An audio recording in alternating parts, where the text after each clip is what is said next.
One of the most closely guarded secrets of the Cold War was America's role in supporting Afghan warlords known as the Mujahideen.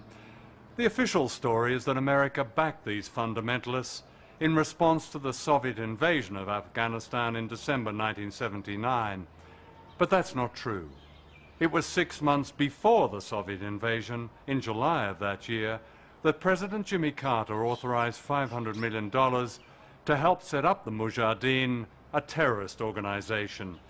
The American people were completely unaware that their government, together with the British Secret Service, MI6, had begun training and funding Islamic extremists, including Osama bin Laden. Out of this came the Taliban, Al-Qaeda, and September the 11th.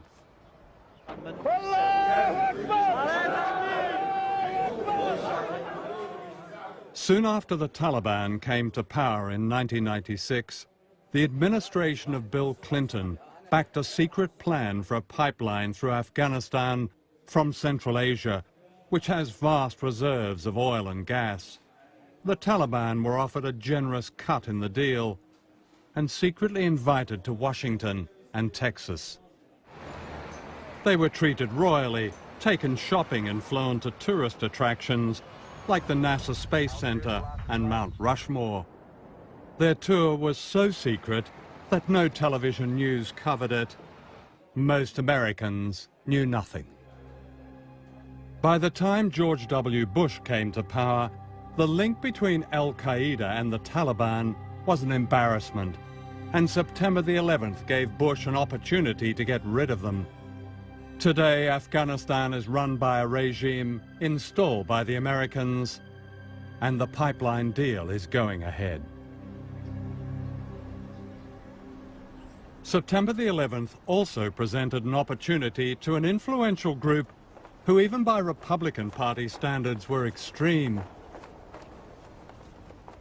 Ray McGovern is a former senior officer of the Central Intelligence Agency, the CIA, and a personal friend of George Bush Sr., the president's father. The same people who are running U.S. policy now are people that the president's father kept at arm's length. They were referred to in the circles in which I moved when I was briefing at the top intelligence and policy levels. They were referred to as the crazies. The crazies. I mean, you talk about the crazies, everyone knew who they were. Richard Pearl, Paul Wolfowitz, Doug Feith, those folks. The crazies also include Donald Rumsfeld, seen here in Baghdad in 1986, warmly greeting Saddam Hussein, who was then being armed to the teeth by America and Britain. This is one of their blueprints, published in 2000 by the extreme right-wing group Project for a New American Century. The US military will fight multiple simultaneous wars as the cavalry on the new American frontier.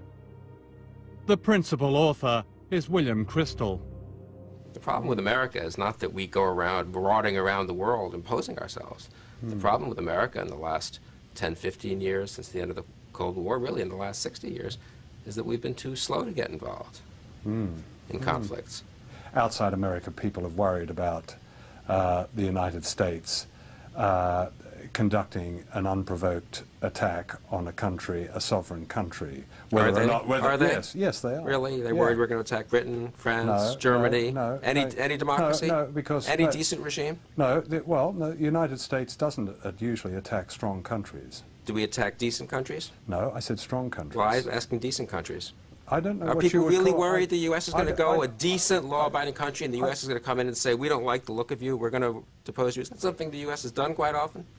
How many countries has the U.S. attacked in the last 15 years? Well, since World War II, there have been 72 interventions by the United States. Oh, is that right? Yes. That's ludicrous. Well, it's not ludicrous, it's true. These are some of the countries where the United States, directly and indirectly, has overthrown governments, manipulated elections, and attacked popular movements since 1945. Bush's war on terror is just another brand name replacing the Red Menace as justification for a systematic aggression. This is well documented. Yet it remains a kind of secret history, seldom reported in the West, as a war of terror.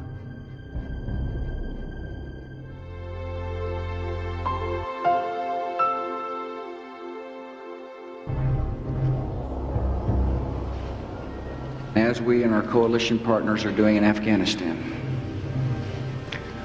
we will bring to the Iraqi people food and medicines and supplies and freedom. And in this great conflict, my fellow Americans, we will see freedom's victory.